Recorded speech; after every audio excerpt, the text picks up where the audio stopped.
membahas HR Journey episode yang keempat.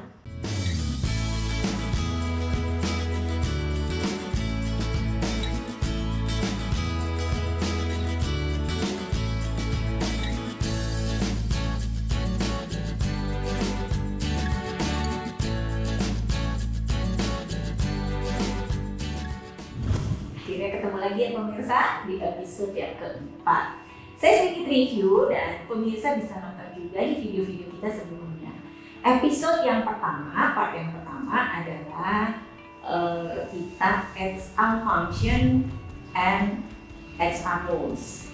Kemudian part yang kedua kita discussion about recruitment and talent acquisition. Dan di part yang ketiga kita discussion about assessment center. And today part yang keempat ya kita discussion about training and development. Kita berjumpa lagi dengan Mas Bo. Halo Mas Bo, apa kabar? Halo Mbak Oi, teman-teman semua, semoga sehat ya semua ya. Ya, sekarang kita bertemu lagi sama Mas Bowo di episode yang keempat. Diskusi kita adalah training. Maka silakan Mas Bowo, silakan mulai. Kenapa training dan development ini penting di dalam satu perusahaan atau organisasi? Ya, silakan Mas Bowo. Terima kasih Mbak Oi. Jadi waktu saya jembatani dari materi talent acquisition, kemudian ada assessment. Ketika seseorang akan siap untuk masuk ke dalam perusahaan, ini adalah salah satu titik kritikal yang kadang-kadang perusahaan atau HR lupa atau tidak semuanya memperhatikan titik krusial ini, yaitu titik onboarding. Jadi ketika seseorang sudah siap masuk ke dalam perusahaan, ketika dia sudah tanda tangan kontrak, banyak kali kita sebagai HR menganggap, oh tugas kita sudah selesai. Satu fase rekrutmen sudah selesai, assessment sudah selesai. Ini orang sudah siap lari, padahal belum. Ya, benar. Iya, ibaratnya atlet ketika dia mau masuk ke dalam lapangan, dia harus dipersiapkan dulu, kasih tahu dulu lapangannya seluas apa, medannya seperti apa, cuacanya seperti apa, sehingga dia bisa prepare dengan baik. Nah, ini yang kita sebut dengan onboarding proses. Jadi sebelum kita bicara masalah pelatihan, pengembangan kompetensi, kita bicara dulu mengenai proses onboardingnya, begitu. Kalau kita lihat di slide yang saya persiapkan, di situ ada sebuah cycle atau tahapan dari life cycle. Yang pertama dari recruit, lalu onboarding, sebelum ke develop. Jadi disinilah ketika di onboarding, kita bicara mengenai persiapan-persiapan apa yang perlu dilakukan untuk mempersiapkan mental, mempersiapkan fisik, mempersiapkan segala sesuatu agar ketika dia masuk, dia sudah merasakan engagement yang pertama. Jadi proses employee engagement, nanti kita akan bahas lain secara mendalam ya, itu sebenarnya dimulai dari sini, dari awal ini. Begitu HR sudah persiapan onboarding proses dengan baik, berarti HR sudah mempersiapkan proses employee engagement dengan sangat baik sejak awal, karyawannya itu akan masuk. Nah, kita coba lihat di slide yang kedua, onboarding itu apa? Bagi teman-teman yang mungkin masih sedikit awam dengan proses onboarding ini adalah sebuah proses yang formal yang dipersiapkan untuk mengintegrasikan karyawan baru ke organisasi kita. Jadi agar mereka merasa disambut, agar mereka merasa welcome, dan mereka bisa blending dengan company culture. Seringkali kita mengeluhkan begini, karyawan yang baru ini kok nggak bisa ngeblending sih dengan budaya kita, atau karyawan-karyawan baru ini kok merubah budaya yang sudah ada ya. Nah, itu sebenarnya perlu dicari akarnya. Nah, dari sini sebenarnya kenapa karyawan yang baru bisa merubah culture yang sebenarnya sudah ada selama ini. Nah, bagaimana hal itu agar tidak terjadi, agar visi, misi, values, organisasi yang sudah disetting sedemikian rupa bisa justru memblending dengan karyawan baru ini. Nah, inilah proses onboarding yang kita bicarakan. Jadi mereka diperkenalkan dengan peralatan-peralatan yang akan mereka pakai, mereka diperkenalkan dengan teman-teman kerja mereka, lalu dengan atasan-atasan, dan mungkin juga matrix reporting yang mungkin akan terjadi. Jadi mungkin atasan saya si A, tetapi untuk proses kerja saya dengan A, mungkin saya harus berkoordinasi dengan B, dan juga berkoordinasi dengan C. Nah, hal ini yang perlu dipikirkan. Ya, jadi entry point-nya itu berarti onboarding untuk mereka talent. Tetapi kalau untuk yang karyawan baru, induction kali ya namanya ya Mas ya? Betul. Jadi induction yang sering company-company juga dengar tahu, induction itu di mana mereka kenal seperti yang tadi dibilangin, kenal perusahaannya, kerjaannya seperti apa, siapa peers-nya. Nah, kalau talent maka dia onboarding untuk berkenalan secara lebih cepat ya. Demikian kali ya Mas. Oke. Ya. Mungkin simpelnya adalah semacam simpelnya begini teman-teman, jangan cuma pikirkan sekedar say hello, jabat tangan lalu selesai. No, jangan. Jadi tugas HR itu bukan pemandu wisata, teman-teman. Bukan hanya sekedar oh ini di sini, lalu ini di sini. Tetapi HR harus mempersiapkan ini sebagai sebuah program. Nah tadi Mbak Owi tadi bilang, kalau mungkin perusahaan-perusahaan yang besar, siapkan induction program ini dalam sebuah kelas. Siapkan kurikulumnya, siapkan materinya, checklistnya, siapa yang akan membawakan materinya, dari jam berapa, jam berapa. Atau kalau dia seorang talent, dia adalah yang akan membawa misalnya bring new business ke organisasi kita. Jangan biarkan dia ketika hari pertama dia celingak-celinguk. Saya mau makan di mana ya? Yang mana yang sesuai dengan style saya misalnya atau selera saya.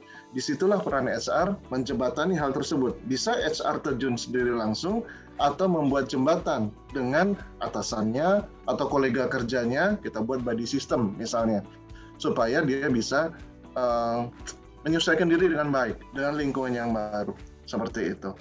Nanti kita bicara lebih dalam lagi kalau emang teman-teman ada yang pengen tahu bagaimana sih teknik melakukan onboarding yang benar, detailnya seperti apa sih yang harus dipersiapkan, itu ada sedikit, ada tekniknya sendiri Mbak Oi. Mungkin kita bicara itu harus 1 jam sendiri begitu. Wow, nah, cuma waktu kita 1 jam dulu. Begitu. Jadi rasanya kalau 1 jam dengan onboarding kita buatkan sesi khusus aja. Kita sesi nanti khusus, akan ada webinar gitu ya, webinar khusus dengan HR Journey ini setelah kita selesai. Jadi akan banyak kolaborasi saya dengan para HR expertise. Jadi kita dengan onboarding ini aja udah sejam, kebayang kan journey-nya dari HR rules sampai dengan hari ini. Ya memang benar yang Mas Bowo sampaikan bahwa ketika perusahaan itu tidak peduli dia kecil, tidak peduli dia besar size-nya, people development adalah satu part yang paling penting. Dimulai dengan entry-nya adalah induction atau onboarding. Nah, apapun itu namanya, silahkan aja Anda pilih. Tetapi yang pasti maksudnya adalah agar para karyawan yang masuk ke dalam organisasi kita, karyawan baru atau jabatan baru, tetapi mereka masuk ke dalam organisasi yang baru, itu wajib juga dikenalkan apa maksudnya ke dalam organisasi, ke dalam struktur organisasi, pekerjaannya, jabatannya, apa yang harus dilakukan, sehingga percepatan produktivitas dia adalah menjadi sesuai harapan bahkan beyond. Jadi udah nggak perlu lagi energi untuk marah, nggak perlu lagi ada energi untuk tidak mengerti, tetapi itu membuat perusahaan itu langsung punya speed, karyawan ini langsung sit dengan pekerjaannya sehingga menjadi lebih produktif. Benar begitu ya Mas ya? Ya, itulah yang kita sebut dengan journey dari employee experience, teman-teman. Jadi kalau teman-teman senang membaca, mungkin artikel dari Josh Bersin, beliau menulis employee experience itu adalah satu part dari fungsi kita sebagai HR, sebagai employee champion. Bagaimana kita menciptakan proses pengalaman yang menyenangkan bagi karyawan ketika mereka ikut organisasi kita.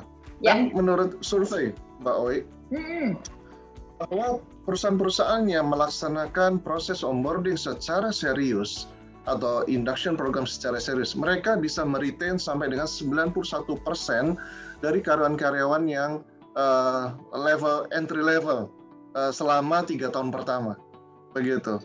Dan bahkan bisa 69% dari mereka melakukan peningkatan produktivitas perusahaan dan membuat saving sampai dengan 2 miliar per tahun. Bayangkan ini sebuah financial advantage yang sangat bagus bagi HR sebagai business partner. Oh, 2 miliar aku masih bingung nih, tiba-tiba angka langsung gede 2 miliar, dari mana munculnya deh? Iya, jadi kalau kita menghitung yang dinamakan return on investment, jadi ketika para karyawan yang kita rekrut itu mereka mampu melakukan produktivitas, sehingga itu bisa menghemat dan menambah produktivitas perusahaan sampai dengan $79.000 per tahun menurut survei dari SSRM ini, begitu Mbak Owi. Oke, apakah dilihat dari jumlah people-nya ataukah tidak dilihat dari jumlah people-nya? Ini 2 miliar ini, mungkin saya bisa tambahkan ya, dari yang dimaksud Mas Bowo 2 miliar itu adalah seperti ini. Coba berhitung. Kalau proses induction dan onboarding ini tidak dilakukan, turnover akan menjadi tinggi. Karena apa? Karena akan terjadi, kok gini sih? Kok gitu sih? Gitu. Sehingga perusahaan merasa kecewa, sehingga tidak diperpanjang masa mereka 3 bulan percobaannya itu menjadi tidak diperpanjang atau di-cut. Karena apa? Karena tidak sesuai harapan. Itu tadi karena tidak adanya induction atau onboarding ini. Satu. Jadi kedua, kan udah 3 bulan buang biaya tuh, ya.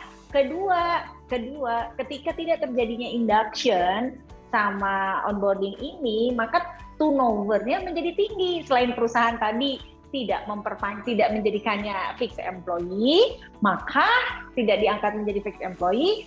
Yang kedua adalah keduanya, employee-nya juga enggak, saya kayaknya nggak akan di situ gitu. Sementara itu waktu udah 3 bulan. Jadi 2 miliar ini terbit karena adanya efisiensi di mana kalau bolak-balik turnover sampai 30%, industri itu ya tergantung industrinya. Ada yang 10, ada yang 15, ada yang 25, ada yang 30. Kalau di atas itu udah kayaknya ada yang salah dengan company gitu ya. Jadi ini 30% adalah ukuran. Nah, angka inilah yang menyebutkan 2 miliar karena termasuk salary yang dikeluarkan, waktunya juga gitu. Nah, ternyata sangat besar. Maka kenapa induction ini yang onboarding kepakai? Yes. Dan belum lagi potensial gain ekonomik yang hilang, Mbak Owi. Jadi seseorang mungkin bisa bring new business, itu bisa loss. Ya, nah itu maka kenapa angka 2 miliar, kan tadi dibilang, Mas Bowo gede banget ya angka 2 miliar, nah gimana nih? Nah itulah penjelasannya teman-teman. Jadi dari turnover, dari 3 bulan harus menggaji, dari waktu yang waktu hilang karena harus create bisnis atau harus mencapai sesuatu dan harus hilang karena harus rekrut baru lagi atau hire orang baru lagi gitu ya, hire talent baru lagi. Oke, menarik sekali onboarding and induction para pemirsa, para business owner. Maka yuk kita sama-sama induction onboarding menjadi part yang penting. Oke, lanjut Mas Bowo. Dan menjadi jembatan masuk bagaimana kita mengembangkan sekarang talent yang sudah ada di dalam perusahaan. Keren banget ya. Oke, yuk kita setelah onboarding dan induction kita lanjut ke training process cycles. Yes. Teman-teman, apa yang disebut dengan proses cycle dari training ini adalah suatu pendekatan yang sistematis. Mulai dari kita mengembangkan metodenya, bahan pelajarannya, materinya, kemudian penyampaiannya, lalu bagaimana peningkatan berkelanjutan dari program pelatihan sampai dengan evaluasinya untuk kita bisa improve ke proses yang selanjutnya. Di sini jadi bagaimana kita bisa memastikan proses pelatihan yang dilakukan itu bukan hanya spend time dan cost atau biaya, tapi bisa kita lakukan perhitungan nanti agar bisa menghasilkan return on investment bagi perusahaan. Ya, itu masih jadi debat ya, debatable antara HR dan perusahaan ya. Jadi industri untuk return on investment ini masih debatable para pemirsa. Jadi ini memang menarik PR para HR gitu, division HR untuk memastikan bahwa training proses ini produktif, efisien. Jadi kalau menurut aku adalah komprehensif, di mana peran HR, ingat di HR roles yang pertama dan function, bahwa di dalam Dev Early kotak yang terakhir adalah HR strategic. Intinya adalah membuat return on investment ini challenging gitu. Gimana kita hire seseorang, dia langsung bring bisnis dan pastinya sesuai bahkan beyond daripada yang bisnis tetapkan. Demikian kan? Return on investment-nya salah satunya. Dan itu PR buat HR ya, yang masih challenging ya. Silakan Mas Bowo. Setuju, Mbak. Nah, sekarang kita akan mengupas nih. Sebenarnya prosesnya itu bagaimana, stage-stage-nya. Langkah yang pertama, tentunya kita harus menilai kebutuhan dari pelatihan dan pengembangan organisasi itu. Tentunya sesuai dengan industrinya. Lalu yang kedua, tentukan tujuan dari pelatihan itu. Apakah peningkatan kompetensi, penanaman nilai-nilai baru dari values dan sebagainya. Yang ketiga, lalu kita desain program pelatihannya. Nah, setelah itu yang keempat, bagaimana kita mengadopsi prinsip itu untuk penerapan sesuai dengan masing-masing orang yang akan kita kembangkan. Dari job desk-nya, dari tujuan yang akan mereka capai, dan lain sebagainya. Lalu yang kelima adalah evaluasi dan pengembangan ke tahap selanjutnya. Oke, ya menarik cycle ini ya. Jadi di cycle ini para pemirsa, business owner juga HR expertise. Yang pertama training need analysis. Training need analysis ini bisa juga dilihat dari kamus kompetensi yang dimiliki oleh perusahaan. Yes. Apakah trainingnya mau technical atau manajerial? Jadi bisa dibagi dalam dua part training itu. Training itu apakah technical atau manajerial atau leadership ya, manajerial ini. Jadi dua ini apakah technical diconduct oleh nanti larinya adalah satu tujuannya, terus kemudian bagaimana conduct-nya, siapa yang akan mengisi, apakah dari internal atau dari eksternal, dari melalui vendor lain. Nah, itu yang harus juga disiapkan, ya kan? Termasuk kurikulumnya juga kan, Mas Bowo? Yes. Nah, ya, betul sekali. Baik. Jadi, di sini juga tadi ketika kita melakukan analisa dari training needs analysis, itu akan di-deliver ke siapa dan metodenya. Jadi kalau misalkan individu, ada biasanya peningkatan kompetensi dari individu itu. Lalu kompetensi apa? Kesenjangan dari apa yang diharapkan dengan kompetensi yang sudah kita susun tadi. Jadi teman-teman, bagi HR yang mungkin belum memiliki kamus kompetensi di perusahaannya, nah coba sekarang mulai dipersiapkan. Setiap jenjang itu akan memiliki requirement kompetensi yang berbeda. Bagi seseorang yang baru masuk, fresh graduate seperti apa. Bagi seseorang yang pengalaman 3-5 tahun, kompetensi yang diharapkan itu seperti apa, dan sebagainya. Atau mungkin training analysis untuk kita nilai secara organisasi itu misalkan kepada grup dari karyawan, misalnya untuk perubahan values, atau misalkan pemahaman secara bersama mengenai code of conduct dari perusahaan. Atau misalkan di banking yang seringkali setiap tahun misalnya pasti diadakan, itu misalkan training dari code of conduct atau training mengenai kebijakan human rights atau training mengenai kebijakan-kebijakan yang terbaru dari regulatory misalnya. Jadi tetapkan mana compulsory training, yaitu training yang harus diadakan, yang harus dihadiri oleh semua karyawan, ataupun training yang sifatnya opsional, sesuai dengan tujuan dari yang mau dicapai dari masing-masing grup. Misalnya untuk grup dari operationals. Kalau di banking, misalkan di operationals itu ada bagian operation, mereka harus memiliki pemahaman mengenai grafologi, ya, atau misalkan mengenai pengenalan uang palsu, mengenai kebijakan, mengenai bagaimana penanganan pemalsuan tanda tangan, dan lain sebagainya. Jadi di situ ditetapkan sesuai dengan kebutuhan dari masing-masing grup tadi. Nah, ini yang diproses training need analysis. Ya, betul sekali. Jadi saya tadi coba ulangi bahwa training need analysis ini apakah mau melihat per function ataukah melihat per jabatan, dan juga apakah mau dikategorikan per technical atau managerial. Jadi kalau technical apakah juga dibawakan oleh orang dalam atau dibawakan oleh vendor. Nah, itu Anda silakan memilih, dan kemudian setelah di-decide itu maka di-decide-lah kurikulum desain. Materinya mau dibawain seperti apa metodenya. Mau pakai sharing kan, mau pakai apa lagi? Mau pakai pengajaran yang kita menggunakan games atau kita role play, itu tergantung daripada itu metode apa yang ingin dibawakan. Itu disepakati dulu juga. Sehingga ke depan apabila akan terjadi kepada di tahun-tahun berikutnya itu harus dilakukan, itu menjadi standarisasi training dengan kompetensi yang jelas, dengan kurikulum yang jelas, dengan metode pengajaran yang jelas, sehingga impact terhadap bisnis menjadi sesuai. Itu yang disebut return on investment tadi, bahwa jangan sampai training yang diciptakan, training analysis ini bahkan menjadi cost center, bukannya inline dengan business goals. Gitu ya Mas Bowo ya. Betul teman-teman.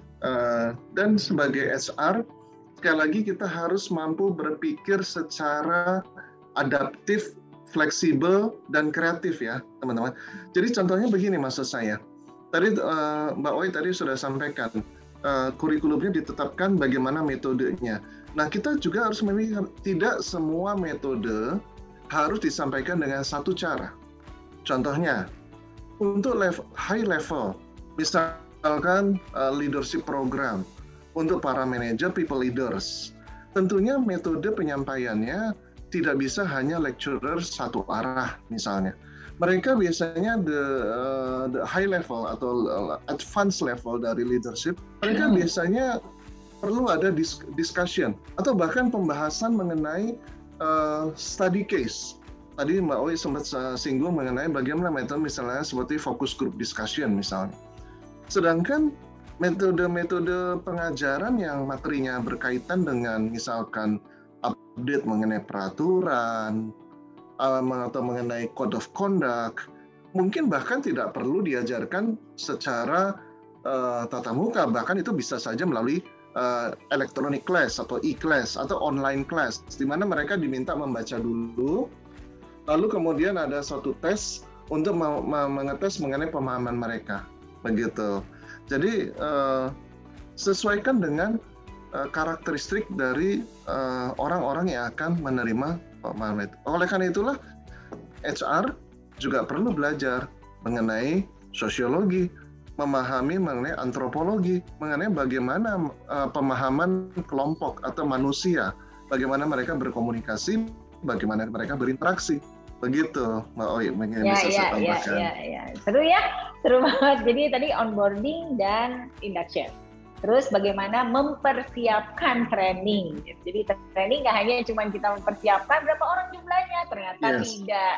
Ternyata sesuai kompetensi tidak. Para pesertanya mau per jabatan atau per function.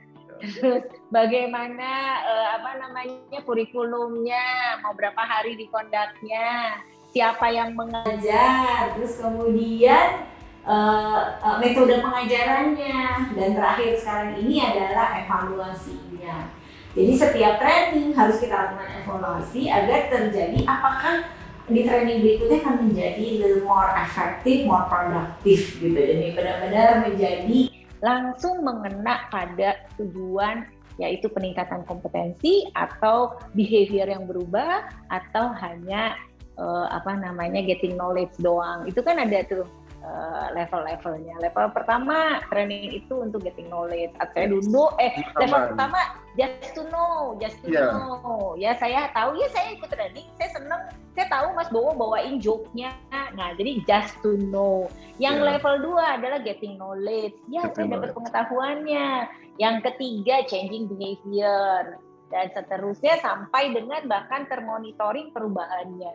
Jadi ada dashboard-nya juga, perilakunya itu berubah sampai berapa lama.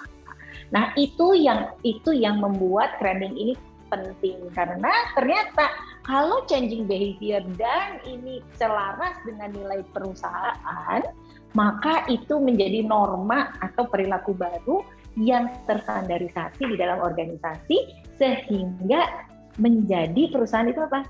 Achieve the goals sesuai dengan yang diharapkan, bahkan beyond the target.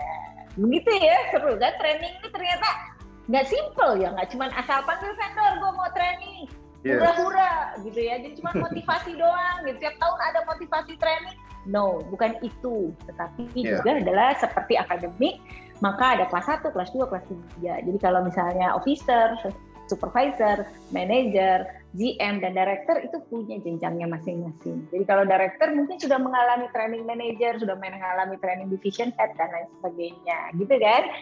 Sehingga mereka jenjang karirnya ngikutin daripada trainingnya. Wah, larinya nanti banyak juga ya kita ya ke karir fair. Yes. Ada satu pertanyaan, Mbak Oi, atau mungkin satu case yang sering kali ditanyakan oleh teman-teman saya dari WA Group. Mereka tanya begini, Pak Bo, mungkin enak kalau di banking budgetnya bisa gede karena ditentukan dari Bank Indonesia. Gimana kalau perusahaan yang budget trainingnya pas-pasan? Nah, saya mau sharing pengalaman, teman-teman.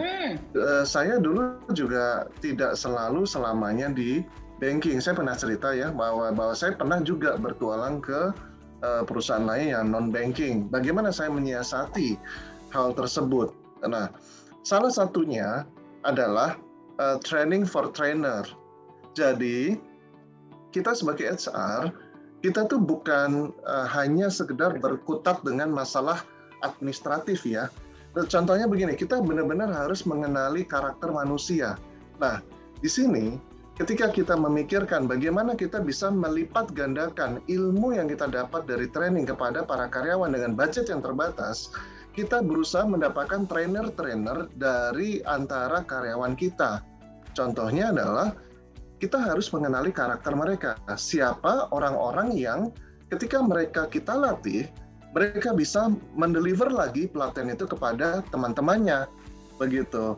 Nah, jadi bisa saja training for trainer ini kita berikan kepada level supervisor atau mungkin juga kepada level staff, tetapi yang mereka bisa memiliki influence atau seorang yang memiliki kemampuan komunikasi yang baik, atau bahkan mungkin informal leader dari antara para karyawan sendiri.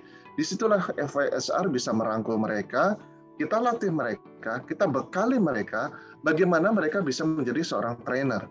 Kemudian materi yang akan disampaikan, itu bisa mereka sampaikan lagi kepada teman-temannya. Begitu. Jadi contohnya begini, untuk pelatihan misalkan manajemen risiko misalnya. Pelatihan manajemen risiko itu sebenarnya lebih banyak harus membaca dulu, baru bisa kemudian kita sintesa, kemudian kita aplikasikan di kehidupan sehari-hari.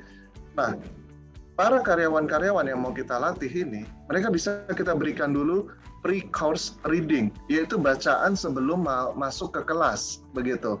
Mereka bisa baca dulu, kemudian si trainer yang kita sudah latih ini, kita berikan tips-tips mana bullet point yang harus diutamakan, yang merupakan summary dari masing-masing peraturan tadi, dan kemudian kita latih disampaikan itu. Kemudian kalau perlu ada tanya jawab mengenai soal-soal yang paling sering diujikan pada saat nanti sertifikasi manajemen risiko itu. Ini saya sharing pelatihan dengan cara budget yang terbatas, begitu Mbak Oi. Jadi buat para HR khususnya yang di talent development atau di training division ya, tadi sudah dijabarkan bahwa peran entry paling pertama adalah induction dan onboarding. Jadi itu entry pertama di dalam training proses. Kemudian untuk karyawan baru atau untuk talent baru. Nah, kemudian untuk karyawan yang existing, Maka apa yang harus dilakukan? Ya tadi kita lakukan adalah training proses, mulai dari need analysis, training need analysis untuk fungsi atau untuk jabatan, ya kan? Untuk menjabat untuk training kompetensi yang mana gitu kan, harus meet dengan kompetensi yang sudah distandarisasi oleh kamus kompetensi di setiap organisasi Anda.